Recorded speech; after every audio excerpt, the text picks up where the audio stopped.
नमस्कार किसान भाइयों संतरे के बगीचे में छोटी छोटी सावधानियां रखना बहुत ही आवश्यक है। यदि हमारे बगीचे में फूल आ चुके हैं और किसी कारणवश हम स्प्रे नहीं कर पाए तो ऐसी अवस्था में अब क्या किया जाए। तो किसान भाइयों आज के वीडियो में हम इन छोटी छोटी बातों पर चर्चा करेंगे। तो वीडियो स्टार्ट करने से पहले आप सभी का हार्दिक हार्दिक स्वागत और अभिनंदन। किसान भाइयों यदि हम बगीचे में स्प्रे करना चाहते हैं और यदि हम किसी कारणवश स्प्रे नहीं कर पाए फूल आने से पहले, तो अब हम ऐसी अवस्था में कौन सी दवाई का प्रयोग करें जब हमारे फूल आ चुके हैं और यदि हमारे फूल खिल चुके हैं या हमारे फूल नहीं खिले हैं, तो उस अवस्था में हम कौन सी दवाई का प्रयोग करें ताकि हमारे बगीचे में फूल गिरे ना, फूलों में जलन ना हो और फूल किसी कारणवश सुखाए नहीं। तो किसान भाइयों सबसे पहले हमें ध्यान ये रखना पड़ेगा कि जब बगीचे में फूल स्टार्ट नहीं हुए हो और जब फूलों के आने की अवस्था शुरू होने वाली हो उस समय हम स्प्रे कर दें। तो उस समय हम राकेट दवाई का प्रयोग कर सकते हैं जिसमें साइपरमेथ्रिन और प्रोफिनोफास होता है। 505 दवाई का प्रयोग कर सकते हैं जिसमें क्लोरोफारीफास और साइपरमेथ्रिन रहती हैं।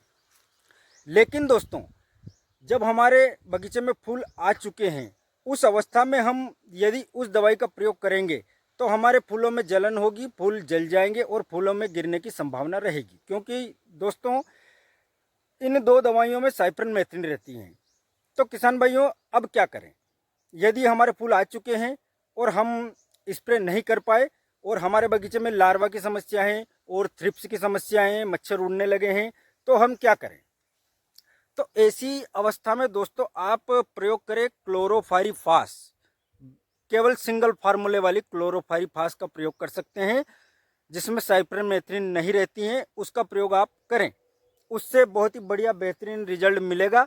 और यदि आप अपने फूल आने से पहले यदि स्प्रे करना चाहते हैं तो आप इन दो दवाइयों का प्रयोग कर सकते हैं। इमिडा क्लोरोपिड का भी बहुत ही बढ़िया रिजल्ट होता है, तो किसान भाइयों आप उस दवाई का प्रयोग भी कर सकते हैं।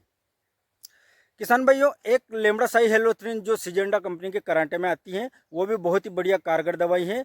आप उस दवाई का प्रयोग जब फूल खिल जाए यानी कि किसान भाइयों ऐसी अवस्था में यदि फूल हो जाए तब और छोटे छोटे फल निकलने लगे तो आप उस दवाई का भी प्रयोग कर सकते हैं। फूल से जब फल बन जाए उस समय आप राकेट का प्रयोग कर सकते हैं, थोड़ी कम मात्रा में मिलाएं और आप उसका प्रयोग कर सकते हैं। अब किसान भाइयों बात करें कि फफूंदनाशक का प्रयोग क्या करें, तो किसान भाइयों फफूंदनाशक में कार्बेंडाजिम मेनकोजेब बहुत ही बढ़िया शानदार रिजल्ट देता है, जिसमें जो मेनकोजेब है वो कॉन्टैक्ट है और कार्बेंडाजिम जो है वो सिस्टमेटिक है। तो उस दवाई से भी फफूंद को की रोकथाम के लिए बहुत ही बढ़िया हमें रिजल्ट मिलेंगे। अब किसान भाइयों बात करें कि हम अधिक से अधिक फूल लाने के लिए क्या करें, तो किसान भाइयों अधिक से अधिक फूल लाने के लिए हमें 05234 का प्रयोग भी करना पड़ेगा। लेकिन किसान भाइयों वो कब करें, जब हमारे फूल स्टार्ट ना हो, क्योंकि किसान भाइयों हम बगीचे में कोई सी भी प्रकार की रिस्क नहीं ले सकते हैं। यदि हमारे फूल बन गए तो उसके बाद में उसमें नाइट्रोजन नहीं रहता है, लेकिन फिर भी किसान भाइयों फूल आने से पहले ही इसका बहुत ही बढ़िया रिजल्ट मिलेगा। तो इस प्रकार से हम छोटी छोटी बातों का ध्यान रखें बगीचे में और अधिक से अधिक उत्पादन प्राप्त करें। किसान भाइयों बात करते हैं कि अधिक से अधिक उत्पादन कैसे प्राप्त किया जाए, तो किसान भाइयों अधिक से अधिक उत्पादन तभी प्राप्त होगा जब अधिक से अधिक फूल आएंगे। तो उसके लिए हमें बेसल डोज देना पड़ेगा। बेसल डोज में क्या दे किसान भाइयों, डीएपी में या तो 12-32-16 दे, और यदि 12-32-16 ना दे तो आप 18-46 दे सकते हैं। 18-46 पोटास और फास्फोरस, ये तीनों प्रकार के तत्व आपको उपलब्ध कराना पड़ेंगे। देसी खाद भी हम डालते हैं, लेकिन देसी खाद के अलावा भी हम इन चीज़ों का प्रयोग करेंगे तो बहुत ही बढ़िया हमें रिजल्ट मिलेंगे। तो ठीक है किसान भाई, यदि आपको वीडियो पसंद आए तो आप वीडियो को लाइक कीजिए और चैनल को सब्सक्राइब जरूर करें और घंटी के निशान पर ऑल प्रेस करें। धन्यवाद। जय जवान जय किसान।